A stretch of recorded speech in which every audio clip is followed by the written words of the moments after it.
Hello বন্ধুরা, আসসালামু আলাইকুম। আজকে আমরা Aquaman and the lost kingdom মুভিটি সম্পর্কে জানতে চলেছি, যেটি একটি অ্যাকশন ফ্যান্টাসি মুভি। এই মুভিটি 2023 সালে মুক্তি পেয়েছে। এই মুভির আরও একটি পার্ট 2018 সালে মুক্তি পেয়েছিল। ওই মুভিটি আমার কাছে অনেক ভালো লেগেছিল। জানি না 5 বছর পর এর পার্ট 2টা কেমন হয়েছে। চলুন তাহলে আপনাদের সাথে আমিও জেনে আসি মুভিটি কেমন হতে চলেছে। মুভি শুরু করার আগে আপনাদের কাছে আমার অনুরোধ থাকবে, আপনারা ভিডিও দেখেন বাট কেউ লাইক কমেন্ট তো একেবারেই করেন না। আপনারা লাইক কমেন্ট করলে আমরা উৎসাহ পাই। আমার ভিডিওতে যে কমতিগুলো আছে সেগুলো কমেন্টে না বললে আমি কিভাবে বুঝবো? ভুল থেকেই মানুষ শিক্ষা পায়। পাশে থেকে সাপোর্ট করবেন যেন আমি আপনাদের একটু এন্টারটেইন করতে পারি। যাই হোক, অনেক কথা বললাম, চলুন এখন মুভি শুরু করা যাক। মুভি শুরুতে আমাদের অ্যাকোয়াম্যানকে দেখানো হয়, যেখানে আমরা বুঝতে পারি এখন তার জীবন পুরোপুরি পাল্টে গেছে। সে তাদের রাজ্য অ্যাটলান্টিসের রাজা হয়ে গেছে, আর তার বিয়ে মীরা নামের মেয়েটির সাথে হয়ে গেছে, যাকে সে ভালোবাসতো, এবং এদের একটা ছেলেও আছে। তারপর আমাদের ব্ল্যাকম্যানটাকে দেখানো হয়, যে এই মুভির ভিলেন। কেননা তার বাবার মৃত্যু অ্যাকোয়াম্যানের জন্য হয়েছে, এই জন্য সে অ্যাকোয়াম্যানের ওপর বাবার হত্যার প্রতিশোধ নিতে চায়। সে এই প্রতিশোধের আগুনে জ্বলে তার স্যুটকে আরও বেশি আপগ্রেড করে। সে অপেক্ষা করতেছিল কবে তার স্যুট পুরোপুরি আপগ্রেড হবে আর সে তার বাবার হত্যার প্রতিশোধ নিতে পারবে। পরের সিনে আমাদের দুইটা বিজ্ঞানীকে দেখানো হয়। তার মধ্যে একজনের নাম ডক্টর স্টিফেন শিন। সে একজন সমুদ্রের বিজ্ঞানী, যারা সমুদ্রের নিচে গিয়ে রিসার্চ করত, আর তারা অ্যাটলান্টিসের উপর রিসার্চ করতেছিল। তার ইচ্ছা আছে সে কোনোদিন অ্যাটলান্টিস খুঁজে বের করে সেখানে যাবে, আর সে যেন সবাইকে বিশ্বাস করাতে পারে যে সাগরের গভীরেও অন্য একটি দুনিয়া আছে, সেখানে অ্যাটলান্টিসরা বসবাস করে। যাই হোক, তারা রিসার্চ করার জন্য অ্যান্টার্কটিকাতে যায় আর বরফের নিচে কিছু একটা খোঁজার চেষ্টা করে। তখন সেখানকার বরফে ফাটল ধরে যায়, আর তারা নিচে থেকে একটা ভয়ঙ্কর ক্রিয়েচার বেরিয়ে ওই বিজ্ঞানীর এক বন্ধুকে মেরে ফেলে।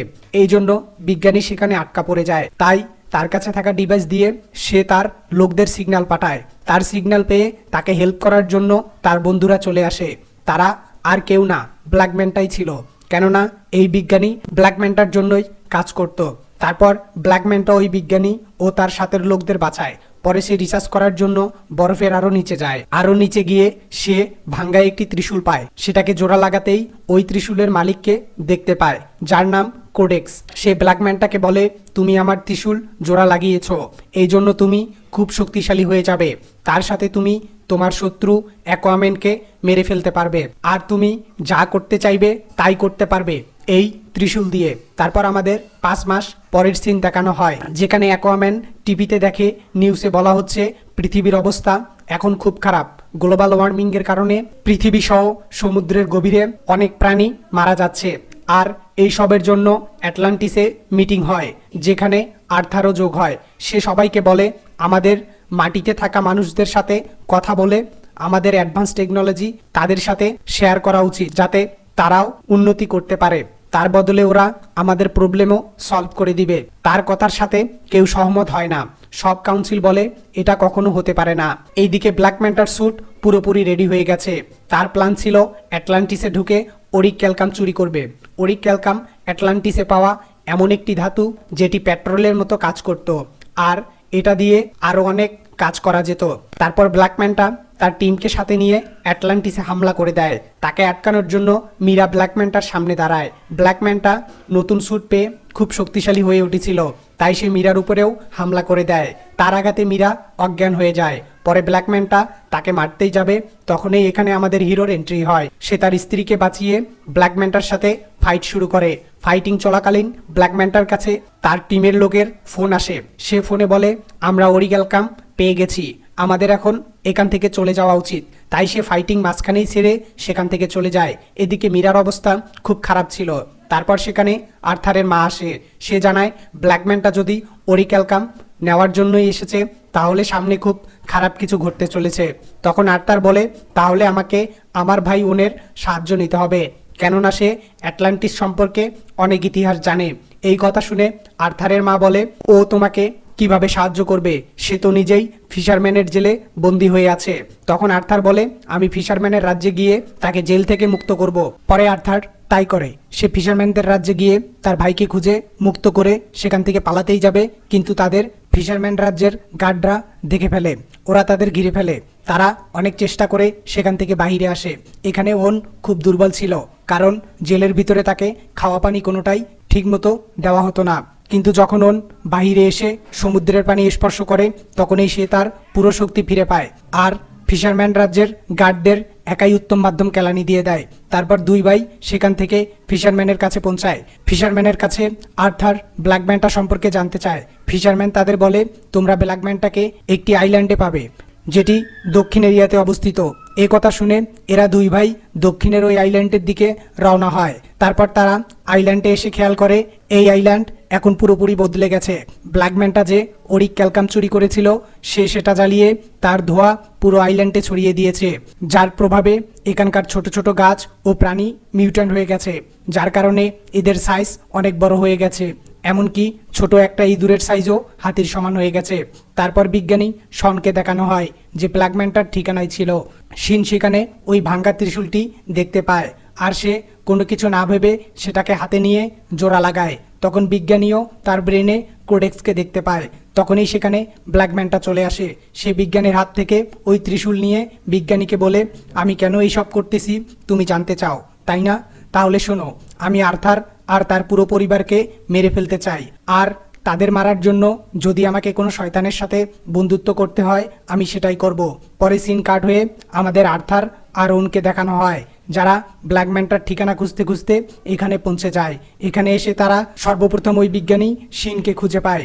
বিজ্ঞানী তাদের দেখে বুঝে ফেলে আর্থার ও তার ভাই অ্যাটলান্টিস থেকে এখানে এসেছে, তাই সে তাদের সব সত্যি কথা বলে দেয়। সে বলে ব্ল্যাক ম্যানটার লক্ষ্য অ্যাটলান্টিসকে ধ্বংস করার। তার সাথে বিজ্ঞানী ওই ত্রিশূল সম্পর্কেও তাদেরকে বলে দেয়। বিজ্ঞানী তাদের এই সব বলে কারণ তারা যেন এইখান থেকে তাকে নিয়ে যায়, কিন্তু তার আগেই ব্ল্যাক ম্যানটার লোকেরা তাদের উপর হামলা করে দেয়।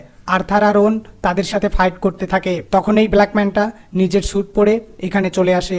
তারপর তাদের সাথে লড়াই শুরু করে, কিন্তু ফাইট করার সময় ওন ওই ত্রিশূল হাতে নিয়ে নেয়, তাই তাকেও কোডেক্স দেখা দেয়, যার কারণে ওনের ফাইটিংয়ে কোনো মন ছিল না।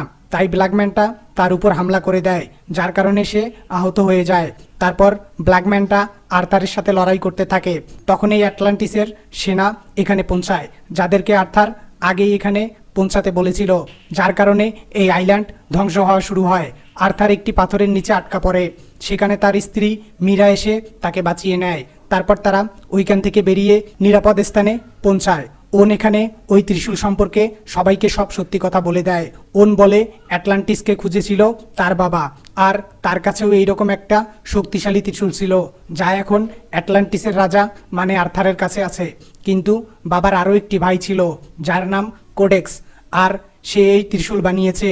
যেভাবে আমাদের বাবা অ্যাটলান্টিসে রাজত্ব করত ঠিক এই রকম অন্য একটি রাজ্যে রাজত্ব করত কোডেক্স, যেটা ডার্ক রাজ্য ছিল, যেখানে ভয়ঙ্কর ক্রিয়েচার ও মনস্টার বসবাস করত। কিন্তু সমস্যা তখনই হয়েছিল যখন কোডেক্সের আসল উদ্দেশ্য সামনে এসেছিল। সে আটলান্টিস থেকে ওরিক ক্যালকাম চুরি করে আরও শক্তিশালী হতে চেয়েছিল। কোডেক্স ওরিক ক্যালকাম চুরি করে সে তার লোকদের মনস্টার বানিয়ে দিয়েছিল। এটা করার কারণে অ্যাটলান্টিস সহ সমুদ্রের সব প্রাণী মারা যাচ্ছিল। তাই অ্যাটলান্টিসের রাজা তাকে আটকানোর জন্য তার সামনে দাঁড়িয়ে পড়ে আর তাকে এইসব বন্ধ করতে বলে। কিন্তু কোডেক্স তার শক্তিতে এত বেশি অন্ধ হয়ে গিয়েছিল যে সে তার বড় ভাইয়ের সাথেই যুদ্ধ ঘোষণা করে দেয়। কিন্তু অ্যাটলান্টিসের রাজা কোডেক্সকে মেরে তাকেও তার লোকদের বরফের নিচেই দাপন করে দেয়, যেন সে এখান থেকে কখনো মুক্ত হতে না পারে। তাই রাজা তার রক্ত দিয়ে তাকে জাদুর সাহায্যে বন্দি করে রাখে, যেখান থেকে তার মুক্তি পাওয়া একেবারেই অসম্ভব। এখন কোডেক্স ব্ল্যাক ম্যানটার ব্রেনে ঢুকে তার সাহায্যে মুক্ত হতে চায়। এইসব শুনে আর্থারের মা সব কিছু বুঝতে পারে। আর্থারের মা বলে, হ্যাঁ, আমিও কোডেক্স সম্পর্কে জানি। যেমন রাজা তার রক্ত দিয়ে কোডেক্সকে বন্দি করেছে, ঠিক তেমনি কোডেক্সকে মুক্ত হওয়ার জন্য তাকে রাজার আপন কারো রক্তর প্রয়োজন পড়বে। এই সব কথা শুনে আর্থার বুঝে যায় আমার ছেলের জীবন ঝুঁকিতে আছে, কেননা ব্ল্যাক ম্যানটার কাছে সবচেয়ে সহজ টার্গেট ছিল তার ছোট ছেলে।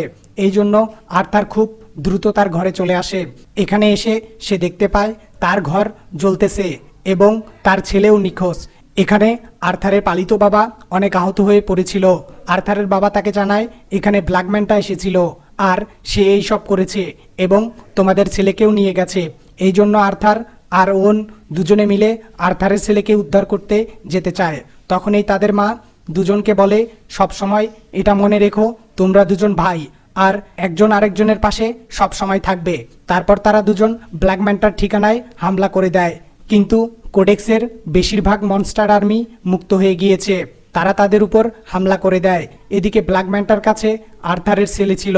এখানে ওই বিজ্ঞানী শিন আর্থারের ছেলেকে বাঁচাতে চায়, তাই সে বাচ্চাটিকে নিয়ে সেখান থেকে পালিয়ে যাওয়ার চেষ্টা করে, কিন্তু ব্ল্যাক ম্যান্টা তাকে দেখে ফেলে আর তার উপরে হামলা করে বাচ্চাকে নিয়ে নেয়। সে বাচ্চাটিকে মারতেই যাবে, তখনই এখানে আর্থার চলে আসে। তারপর সে তার বাচ্চাকে বাঁচিয়ে ব্ল্যাক ম্যান্টার সাথে ফাইট শুরু করে দেয়। এদের ফাইট অনেক সময় ধরে চলে, কিন্তু শেষে ব্ল্যাক ম্যান্টা আর্থারকে আহত করে দেয়। কেননা সে শুধু ব্ল্যাক ম্যান্টাই ছিল না, তার সাথে কোডেক্সও ছিল, কারণ কোডেক্স এখন পুরোপুরি ব্ল্যাক ম্যান্টার শরীরে ছিল। তখন এখানে মীরা এসে তার ছেলে ও ওই বিজ্ঞানীকে বাঁচিয়ে এখান থেকে নিয়ে যেতে চায়, কিন্তু তখনই ব্ল্যাক ম্যান্টা তার ত্রিশূল দিয়ে তাকে আক্রমণ করে দেয়।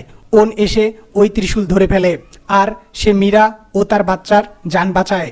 যখনই ওন ওই ত্রিশূলটি ধরে, তার সাথে সাথেই কোডেক্স তাকেও তার কন্ট্রোলে নিয়ে নেয়। কোডেক্স ওনের ব্রেনে ঢুকে আর্থার সম্পর্কে ওনকে ভুলভাল বোঝায়, বলে আর্থার তোমার সাথে খারাপ করেছে, আসলে অ্যাটলান্টিসের রাজা হওয়ার দরকার ছিল তোমার, কিন্তু তোমাকে ধোকা দিয়ে আর্থার তোমার রাজ্য শাসন করতেছে। তাই ওন আর্থারের উপর হামলা করে, কিন্তু আর্থার তার উপর হামলা করে না, কারণ সে জানতো তার ভাইয়ের উপর কোডেক্সের ভর আছে। তাই সে ওনকে বলতে থাকে কোডেক্স তোমার ব্রেনের সাথে খেলতেছে। ওন কোনোভাবে তার ব্রেনকে কোডেক্সের হাত থেকে মুক্ত করে। পরে ওনের তার মায়ের কথাও মনে পড়ে যায়। এখানে আসার আগে তার মা তাকে বলেছিল তোমরা দুজনে ভাই, একজন আরেকজনের সাথে থাকবে। এই সব কিছুর মাঝে কোডেক্সও মুক্ত হয়ে যায়। ওন তখন ত্রিশূলটি ছেড়ে দেয়, কিন্তু অনেক দেরি হয়ে গিয়েছিল। এখন কোডেক্স মুক্ত হয়ে গেছে, তাই আর্থার কোডেক্সের ত্রিশূল দিয়েই তার উপরে হামলা করে দেয়, কিন্তু কোডেক্স খুব সহজেই তার ত্রিশূলটিকে ধরে ফেলে। কোডেক্স কিছু করার আগেই আর্থার তার বাবার ত্রিশূল কোডেক্সের দিকে ছুঁড়ে মারে। তখন মাঝখান থেকে চিরে কোডেক্সের ত্রিশূল ও সে নিজেও টুকরো টুকরো হয়ে যায়। তারপর সে পুরোপুরি ধ্বংস হয়ে যায়। কোডেক্স ধ্বংস হয়ে যাওয়ার কারণে এই জায়গাটিও ধ্বংস হওয়া শুরু হয়। এই সময় ব্ল্যাক ম্যান্টা নিচে পড়ে যায়। তখন আর্থার তাকে সাহায্য করতে চায়, কিন্তু ব্ল্যাক ম্যান্টা বলে কখনোই না। এই সব বলে সে নিজে থেকেই নিচে পড়ে যায়।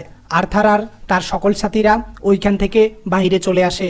বাহিরে এসে আর্থার ওনকে বলে এখন তুমি মুক্ত, তোমাকে আর কোনো জেলে থাকতে হবে না। আমরা ফিশারম্যানকে বলে দিব তুমি এখানে লড়াই করতে গিয়ে নিচে চাপা পড়ে মারা গিয়েছো। এখন তুমি যাও, তোমার জীবন উপভোগ করো, কিন্তু সমুদ্রের পানিতে না। কিছুদিন তুমি লুকিয়ে মাটির উপরেই মানুষের সাথে বসবাস করো। ওন এখন আর্থারকে ভাই হিসাবে মেনে নিয়েছে, কারণ তার সব ধারণা ভুল ছিল। তাই সে আর্থারকে বলে তুমি একজন ভালো রাজা, আর অ্যাটলান্টিসে তোমার দরকার আছে। এই বলে ওন এখান থেকে চলে যায়। তারপর আমরা দেখি আর্থার অ্যাটলান্টিসকে পৃথিবীতে সবার সামনে নিয়ে এসেছে। বাইরে এসে আর্থার পৃথিবীবাসীকে তার রাজ্য সম্পর্কে সব কিছু বলে দেয়, এবং সে আরও বলে এখন আমরা আমাদের টেকনোলজি আপনাদের সাথে শেয়ার করব। আমরা সবাই মিলে একসাথে থেকে দুনিয়াকে আরও শক্তিশালী করে তুলব। আর এখানেই এই মুভির কাহিনীটি শেষ হয়ে যায়। বন্ধুরা, একটা ভিডিও বানাতে 4-5 দিন লেগে যায়, আর একটা লাইক কমেন্ট করতে আপনাদের 1 মিনিটও লাগবে না। তাই ভিডিওটি ভালো লাগলে লাইক করবেন, কমেন্ট করবেন, এবং আমার চ্যানেলটি সাবস্ক্রাইব করে পাশে রাখা বেল আইকনটি বাজিয়ে দিবেন নতুন নতুন মুভির এক্সপ্লেন পাওয়ার জন্য। ভালো থাকবেন, সুস্থ থাকবেন, দেখা হবে কোনো এক দারুণ মুভির এক্সপ্লেনে। আল্লাহ হাফেজ। Thanks for watching.